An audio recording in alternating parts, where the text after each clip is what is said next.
Hello and welcome to History of Dragon Ball. Today we are ranking the Dragon Ball Z story arcs.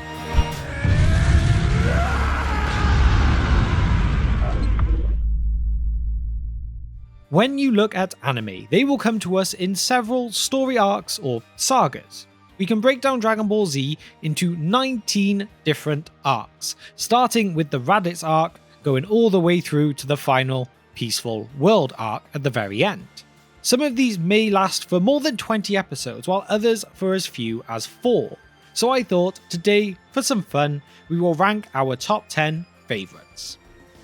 At number 10, we have the Raditz Arc. This may not be everyone's favourite arc, but for me anyway, this was my introduction to the world of Dragon Ball, so I could not leave it off completely. It kickstarts Dragon Ball Z, giving us our reintroduction or a first introduction to Goku and his friends. It also introduces Goku's son, Gohan, and brings about a massive revelation that would change the future of the show. Goku is an alien. He is a member of the warrior race known as the Saiyans. So although it is definitely not the strongest arc, it is where it all starts, so get my number 10 spot. He found a baby boy with a tail sealed inside a little round pod. That boy was me, wasn't it? At number 9, we have the Majin Buu Arc. This arc is very well renowned and remembered for a few key points. We get to see the first ever fusion being Goten and Trunks into Gotenks. We have our first villain since Vegeta to show some signs of humanity with Majin Buu. We get Super Saiyan 3 for the first time, and we also get that epic moment of Vegeta giving his all and more to take down Buu. With so many legendary moments within these few episodes, how could this not be on my list?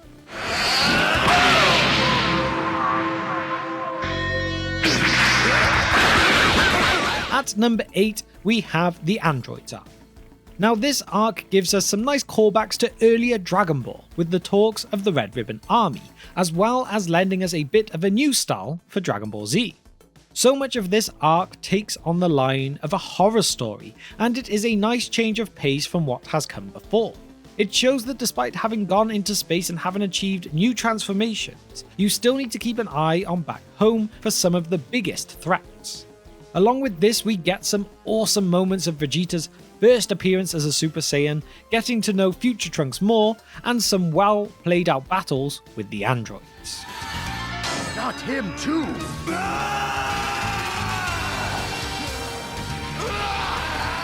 At number 7, we have the Fusion Arc. We were first introduced to Fusion in the Majin Buu Arc, and this one just takes it further. We get to witness the kids turning into a Super Saiyan 3 Gotenks, a more menacing, killer version of Buu as Super Buu, as well as getting to see two of my favourite characters in the entire show, Mystic Gohan and Vegito. Having a badass Gohan again after having to sit through the Great Saiyaman, and seeing Vegeta brought back to team up with Goku. Some may call it fan service these days, but it sure as hell got me excited. Whoa, it worked! At number 6, we have the Imperfect Cell Arc. The Imperfect Cell Arc does a great job of introducing us to the true main villain of the entire saga. Cell is different from what we've seen before, unique in his way of absorbing, and a completely new threat to what has been dealt with previously. We get one of the best fights in all of Z in this with Piccolo vs Android 17, as well as getting to see 16's potential too, along with the true threat of what a potentially perfected Cell could mean. My name is Cell. I am an android. At number 5, we have the Perfect Cell Arc. This is an arc of battle and some build-up. It is great getting to see the likes of Tien, one of the forgotten members of the team, be able to step up to a semi-perfect Cell for just a short time, but to do a brilliant job with it. We get to see perfection come together for Cell, and the immediate power he gives off as an almighty final battle is on the way. Having moments too of Trunks believe his ascended Saiyan form made him more powerful than his father, but to realise both that he was just naive in his thoughts that strength was all that mattered, and that regardless, he still did not match up to a perfect Saga. Trunks, You couldn't fathom the amount of dead men behind me. At number 4, we have the Namek Arc. The Namek Arc has a special place because this is really where we get to start to see the true scale of the Dragon Ball universe with the introduction of Namek, Frieza, and all of his goons, of course. The stakes are getting bigger, and it is a brilliant way to follow up the attack of the Saiyans on Earth. We get our first hints at the true potential of Gohan after he sees Guru, we get our first clues that maybe Vegeta could team up with our heroes in the future, and the introduction of Frieza into Dragon Ball as one of its most iconic characters can never be forgotten. All of this gets topped off with the arrival of Goku showing just how much he has improved too.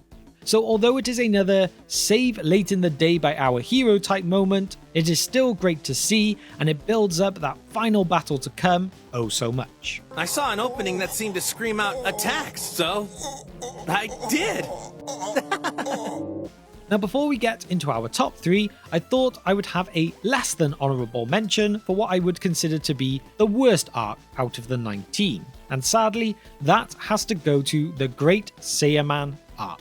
To me, this arc really serves no purpose to the story. All they want to do in this is show Gohan's attempt at living a normal life, one outside of martial arts. However, this could have surely been done within 5 minutes, half an episode, not several episodes. All it really shows us is that the awesome Teen Gohan that we had is a long way off from what we can see now.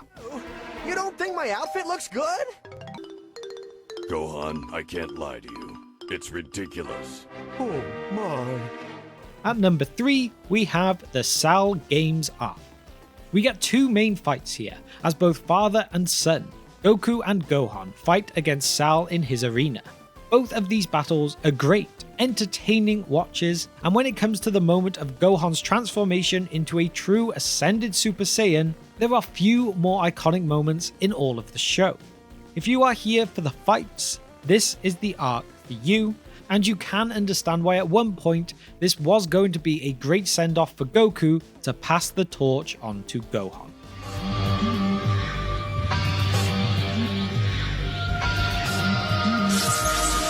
At number 2, we have the Vegeta Arc. After learning that Goku is a Saiyan at the beginning of Z, and the struggle they had dealing with Raditz, the news that 2 far stronger warriors were on their way to Earth was a brilliant way to start off Z. We get our introduction to Vegeta, a character who, as we know, sticks around all the way, and is many people's favourite character. After Goku's return and his dealing with Nappa, the battle between Goku and Vegeta just takes the game up a level and is a brilliant fight.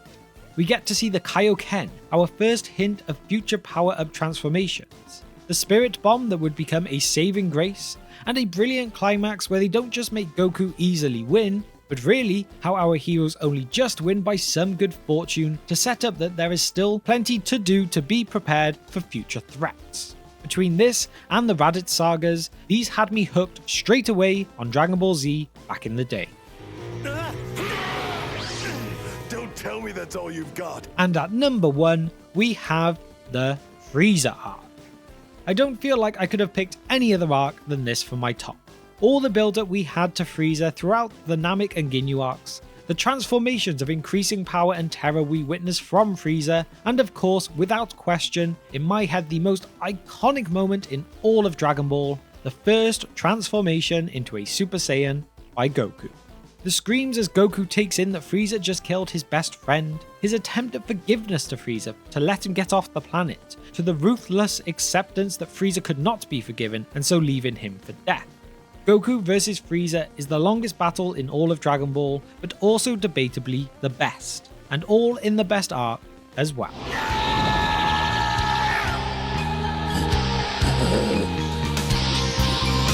So there we have it, a rundown of my thoughts on the top 10 Dragon Ball Z arcs. Please let me know down in the comments below your thoughts on my list and what you would change if you made it yourself. And so, thank you for spending just some of your time here with me today, and I will see you next time on History of Dragon Ball.